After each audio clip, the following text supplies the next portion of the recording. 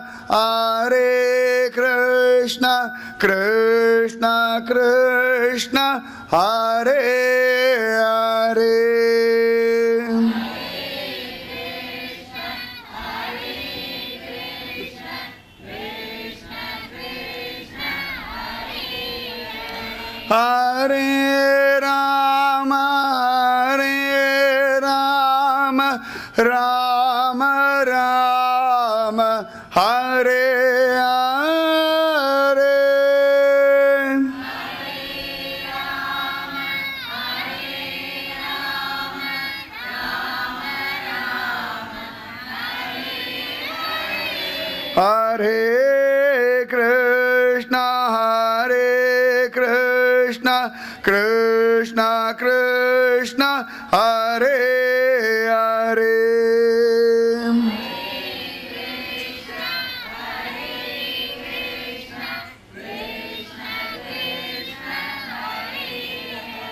Hare Rama, Rama Rama, Hare Hare. Hare Krishna, Krishna Krishna, Hare Hare. Hare Rama, Rama Rama, Hare Hare. Hare Krishna, Krishna Krishna, Hare Hare. Hare Rama, Rama Rama, Hare Hare. Hare Krishna, Krishna Krishna, Hare Hare. Hare Rama, Rama Rama, Hare Hare. Hare Krishna, Krishna Krishna, Hare Hare. Hare Rama, Rama Rama, Hare Hare. Hare Krishna, Krishna Krishna, Hare Hare. Hare Rama,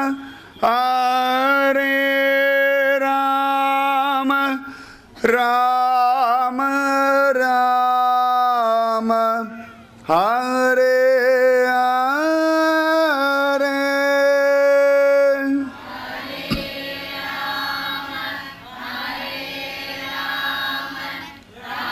Rama, Hare Hare. Hare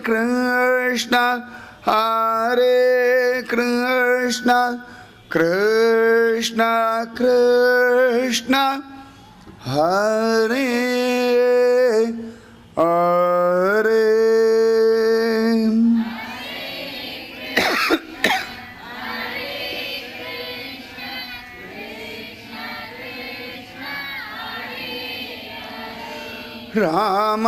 Ramanujadaya Patram Jnana-vairagya-bhushanam Srimad-Venkatanathāryam Vande Vedanta-desikam Lakshmi-nātha-samarambhām Nātayamuna-madhyamām Asmadhācārya-paryantam Vande Guru-paramparam Yo nityamacchudapathambuja-yugma-rugma Vyamohatastathitarani Trinayamene Asmad-guror-bhagavadosya Dayaika-sindho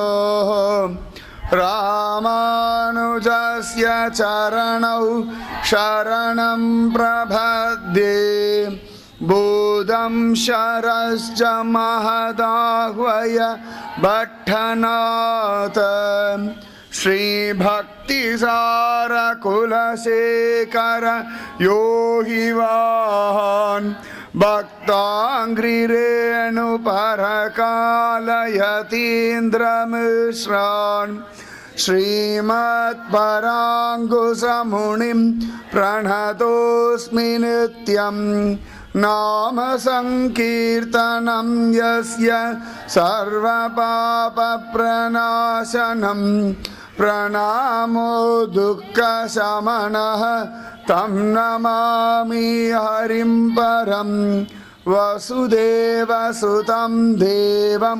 कंसचाणूरमर्दनं Devaki परमानन्दं कृष्णं वन्दे जगद्गुरुं பூமண்ணுமாது பொருந்திய மார்பன் புகழ்மலிந்த பாமண்ணு மாறன் அடிபணிந்து இந்தவன் பல்கலையோர் தாம் மன்ன வந்தை ராமானுசன் சரணாரவிந்தம் நாம் மன்னி வாழ நெஞ்சே சொல்லுவோம் அவன் நாமங்களே. பற்பமெனத்திகள் பைங்கழல் உந்தன் பல்லவமே விரலும் பாவனமாகிய பைந்துவராடை பதிந்த மருங்கழகும் முப்புரி நூலோடு முன்கையில் ஏந்திய முக்கோல் தன்னழகும் முன்னவர் தந்திடு மொழிகள் நிறைந்திடு முறுவல் நிலாவழகும் கற்பகமே விழி கருணை பொழிந்திடு கமலக் கண்ணழகும் காரிசுதன்கள் சூடிய முடியும் கணநர்ச்சிகை முடியும் எப்பொழுதும் எதிராசன் வடிவழகு என் இதயத்துளதால் இல்லை எனக்கெதிர் இல்லை எனக்கெதிர் இல்லை எனக்கெதிரே. பிரணாமம் லக்ஷ்மண முனிஹி பிரதிகிருணாத்து மாமகம் பிரசாதயதி யத் சுக்திஹி ஸ்வாதீன பதிகாம் ஸ்ருதிம் உபவீதினம் ஊர்த்வபுஞ்சவந்தம் த்ரிஜகத் புண்ணியபலம் த்ரிதண்டஹஸ்தம் சரணாகத சார்த்தவாகமீடே சிகையா சேகரிணம் பதிம் யதீனாம் சர்வத்ர ராமானுஜநாம சங்கீர்த்தனம் ராமானுஜா ராமானுஜா. जय बोलो श्री कृष्ण चैतन्य महाप्रभु की जय.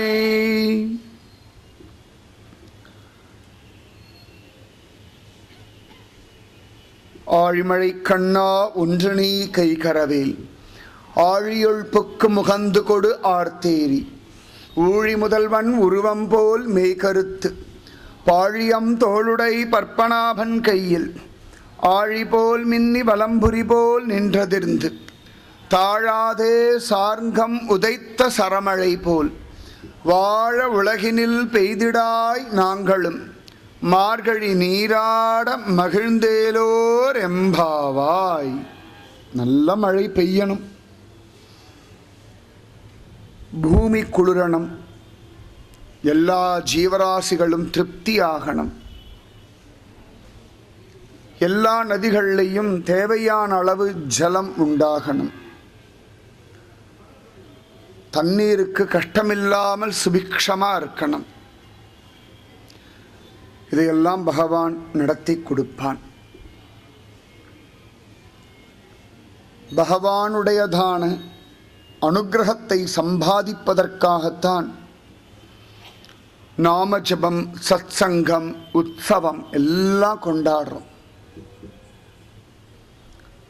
பகவானுடைய அனுக்கிரகம் எல்லா இடத்திலேயும் நிறைஞ்சிருக்கு. நம்முடைய உத்தமமான பக்தி மூலமாக நாம் அந்த சக்தியை அப்படியே இழுத்து அனுபவிக்கணும். எப்படி ஒரு காந்தம் ஒரு இரும்பு துண்டை இழுக்கின்றதோ அதுபோலே நம் பக்தியினாலே நாம் தெய்வத்தை வசப்படுத்தணும். பக்தியுடைய மிக முக்கிய பிரயோஜனம் தெய்வத்தை வசப்படுத்துவது. வசிய மந்திரம் சொல்லுவா இல்லையா, ஸ்திரீகளை வசியப்படுத்துறது, புருஷர்களை வசியப்படுத்துறது நிறைய உண்டு. அதுபோலே தெய்வத்தை வசியப்படுத்துவதற்காகத்தான் நாம ஜபம். தெய்வத்தை வசியப்படுத்துறதுக்காகத்தான் சத் சங்கம். தெய்வத்தை வசியப்படுத்துறதுக்காகத்தான் கோவில்கள், பூஜைகள், அர்ச்சனைகள் எல்லாமே. அவ்வளவு ஆச்சரியமா, அவ்வளவு வசதியானது. அந்த தெய்வம் நம்மிடத்துல எப்பொழுதும் பிரீதியோட இருக்கு, சந்தேகமே வேண்டாம். எல்லா சமயத்திலும் நம்மீது தெய்வத்துக்கு பரம பிரீத்தி இருக்கு. நம்ம சமயத்து சந்தேகம் வருது, தெய்வம் நிஜமாவே என்னிடத்துல அன்பா இருக்கா? அப்பயே எனக்கு கஷ்டம் வருது, அப்பயே எனக்கு பிரச்சனைகள் வருது, அப்பயே எனக்கு கவலைகள் வருது, அப்பயே எனக்கு வியாதிகள் வருது அப்படின்லாம் தோன்றது. ஒரு குழந்தை அம்மா கிட்ட அன்பா இருக்கா, அதுக்காக குழந்தைக்கு வியாதி வராமல் இருக்கா? ஒரு குழந்தைகிட்ட அம்மா ரொம்ப அன்பா இருக்கா, அதனால குழந்தை கீழே விழாமல் இருக்கா? இல்லையே. அன்புன்றது நமக்கு வேண்டியதெல்லாம் பண்ணி கொடுக்கறது. இந்த குழந்தைக்கு வியாதி வர்றது, இல்லாட்டி கீழே தடிக்க விடுறது, இதெல்லாம் காலத்தின் கட்டாயம், அதனுடைய கர்மாவுக்கு தகுந்த மாதிரி. ஆனால் அம்மா கூட இருந்து காப்பாற்றுறா இல்லையா, அது போல தெய்வம். ஆனால் அம்மாவை காட்டிலும் தெய்வம் பலமுடையது, சந்தேகம் வேண்டாம். அதனால தான் வாழ்க்கை எப்படியோ நமக்கு நடந்துருக்கு, தெய்வம் நம்மளை மேலே உயர்த்தின்றே வர்றது. சில விஷயங்கள் கண்கூடா புரியறதில்லை, காலப்போக்கில் புரியும். நம்ம 6 மாத குழந்தையாகவோ, 1 வயசு குழந்தையாகவோ, ஒரு 5 வயசு குழந்தையாக இருக்கும் பொழுதோ நம்முடைய தாயார் தகப்பனாருடைய ஒரு தியாகமோ நம்ம மேலே வச்சுருக்கக்கூடிய அன்போ நம்ம உணர்றதில்லை. ஒரு பக்குவம் வந்த பிறகு தான் அம்மா எனக்காக எவ்வளோ பண்ணுறார்கள், எனக்காக அம்மா எவ்வளோ தியாகம் பண்ணுறார்கள், அப்பா எவ்வளோ விஷயங்கள் விட்டு கொடுத்துருக்கார் அப்படின்னு ஒரு காலகட்டத்துக்கு அப்புறமா தான் புரிகின்றது. அதுபோல பகவானுடையதான அந்த கருணை, அவருடையதான அக்கறை எல்லாம் பக்தி பண்ணி நம்ம உயர்ந்து வரும்பொழுது அப்படியே புரியாது. சில பேருக்கு உடனேயே புரிஞ்சு விடுறது. பிரகல்லாதன், துருவன் இவர்களுக்கெல்லாம் உடனேயே புரிஞ்சாச்சு. அஜாமிலனுக்கு 88 வயசு ஆயாச்சு. நாராயணான்னு கத்தி அப்ப விஷ்ணு தூதர்கள் வந்து இவனுடைய பாபங்கள் எல்லாம் நாங்கள் கழிச்சாச்சு, இவனுக்கு ஒரு பாபமும் இல்லை, இவன் விஷ்ணு லோகத்திற்கு வர வேண்டியவன் சொன்ன பிறகுதான் அஜாமிலனுக்கு புரிகிறது. ஓ அவ்வளவு தூரம் தெய்வம் என் மேல ஆசை வச்சிருக்கா, நான் இவ்வளவு பாபம், அவனுக்கே தெரியறது நான் இவ்வளவு பாபங்கள் பண்ணியிருக்கேன், அத்தனையும் தாண்டி தெய்வம் என் மீது அக்கறை கொண்டு என் பிள்ளைய நினைச்சு நான் நாராயணா கத்த அதை கூட நாமஜபமா எடுத்துட்டு தெய்வம் எனக்கு அனுகிரகம் பண்ணியிருக்கே அப்படின்னு ஆனந்தப்பட்டு அதன் பிறகு தெய்வத்தினுடையதான பூரணமான பலத்தை அஜாமிலன் உணர்றான். திருத்தராஷ்டிரன் 100 குழந்தைகளை பெற்று குருக்ஷேத்திர யுத்தமெல்லாம் முடிஞ்சு அத்தனை பேரும் இறந்து போய் அப்ப கூட புரியலையா. புத்திரர் வந்து சொல்லி அதன் பிறகு ஆச்சரியமா அவ்வளவு சிரேஷ்டமா அத்தியாச்சரியமா புரிய வச்சுட்டார். அதுதான் பகவானுடைய பரம காருண்யம், பரம விசேஷம் பகவானோடது. ஒரு நாளும் பகவான் தன்னுடைய பக்த ஜனங்களை விடுறதே கிடையாது. ஒரு நாளும் பகவான் தன் பக்தர்களை அழிய விடுறது கிடையாது, அவர்களை கஷ்டப்படுற விடுறது கிடையாது. நாம் பக்தி பண்ணிட்டு இருப்போம். இந்த பக்தி பலவிதமானது, ஒவ்வொருத்தருடைய பக்குவத்துக்கு தகுந்தா போல பக்தி ஆச்சரியமாக பரிமளிக்கிறது. எப்படி வேணாலும் பக்தி பண்ணலாம், பயபக்தி, துவேஷ பக்தி எல்லாம் பண்ணலாம். வசத்தியா பகவான பக்தி பண்ணலாம். ஒவ்வொரு ஆச்சாரிய புருஷர்களும் நமக்கு விதவிதமான பக்தியை சொல்லிக் கொடுக்கிறார்கள். ஒவ்வொரு விதமா பகவானை அனுபவிப்பதற்கு நம்மளை பக்குவப்படுத்துற, அழகா ஜோரா பக்குவப்படுத்துறார்கள். ஆச்சரியமா அதி விசேஷமா பக்குவப்படுத்துறார்கள் நம்மளை. நாம் பக்குவப்படணும். நிறைய ஆச்சாரிய புருஷர்கள், அதுல ஒருத்தர் ஸ்ரீ கிருஷ்ண சைதன்ய மகாபிரபு. சமீப காலத்தில் இருந்த ஒரு ஆச்சாரியன். 1486ஆம் வருஷம் அவதாரம் பண்ணார். கிட்டத்தட்ட ஒரு 500 வருஷம் முன்னாடி வச்சுப்போமே, 500-600 வருஷம் முன்னாடி, இவ்வளவுதான். அவ்வளவு உயர்ந்த ஒரு ஆச்சாரியன் ஜனங்களுக்கு நாம ஜபத்தின் பலனை உள்ளபடி சொல்லிக் கொடுத்தார். நாம ஜபம் வீண் போகாது, உன்னால பண்ண முடியும், உனக்கு அந்த அருகதை உண்டு, நீ சொல்லு, நீ சொல்லணும், உன்னால சொல்ல முடியும், உன்னால உன் வாழ்க்கை தரத்தை உயர்த்தி கொள்ள முடியும், உன்னால் உன் பாவங்களை விட்டு விலகி வைக்க முடியும், பாவங்கள் பண்ணாமல் உன்னால் வாழ முடியும், உனக்கு தெய்வ தரிசனம் பிரத்யக்ஷமா கிடைக்கும், நீ நம்பு அப்படின்னு தெளிவா சுலபமா ஆச்சரியமா புரிய வச்ச ஒரு ஆச்சாரியன் ஸ்ரீ கிருஷ்ண சைத்தன்ய மகாபிரபு. அதனால தான் 24 வயசுல அழகா சந்நியாசம் வாங்கி கொண்டார். இந்த உலகம் நன்னா இருக்கணும் அப்படின்ற ஒரு ஆசையினாலே. அதனால தான் இள வயசு மனைவி வயதான தாயார் 2 பேரையும் விட்டுடு சன்னியாசம் வாங்கிக்கிறான். சாதாரணமாக 24-26 வயசில் அம்மாவையோ அப்பாவையோ கொண்டு போய் முதியோர் இல்லத்தை தள்ளிட்டு அப்பாடான் இருக்கலான்னு தோணும். நிறைய இடங்களில் பார்த்துட்டு இருக்கேன். இந்த பாவங்களை எங்கே கொண்டு தொலைப்பார்கள்னு தெரியல, எத்தனை கோடி ஜென்மா நரக வேதனை அனுபவிப்பார்கள்னு தெரியலை. இந்த பாவங்கள் மறந்தும் செய்யவே கூடாது.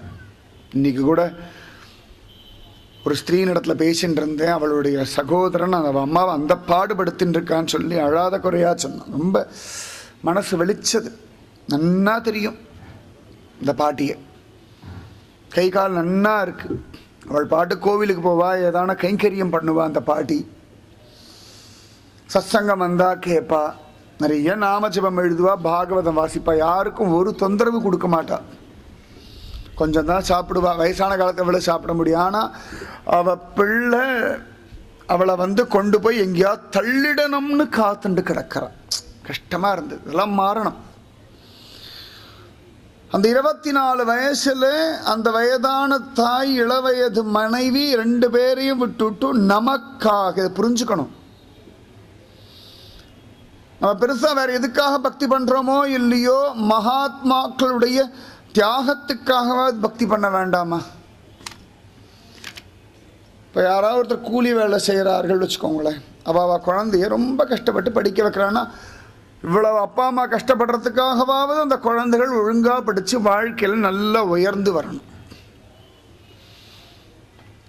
இல்லாட்டி நோய்வாய்ப்பட்ட தகப்பன் இருக்கார், எவ்வளவோ கஷ்டப்பட்டு பணம் சம்பாதிச்சு குழந்தைகள் சௌக்கியமாக இருக்கணும்னு நினைக்கிறாங்கன்னா, அந்த பணத்துக்கு அப்பாவுடைய உழைப்புக்காகவாவது அந்த பணத்தை வீண்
ஜெய் சத்குரு மகாராஜ் கி. நிறைய நாமஜபம் பண்ணோம். அதுக்குதான் சும்மா கதை கேட்டு 2 மணி நேரம் போயிட்டே இருந்தால் சரியா வரும்? அது கதையால் ஆகிடும். நாமஜபம் பண்ணணும். என்ன வந்தாலும் எப்படி நடந்தாலும் சரி, நாமஜபம் உடனே பண்ணிடணும். அவ்வளோதான். புலம்புறதுனாலையோ 10 பேரிட சொல்றதுனாலையோ பிரச்சனைகள் தீரப்போகிறதில்லை. நாமஜபம் பண்ணால் உடனேயே தீர்வு உண்டு.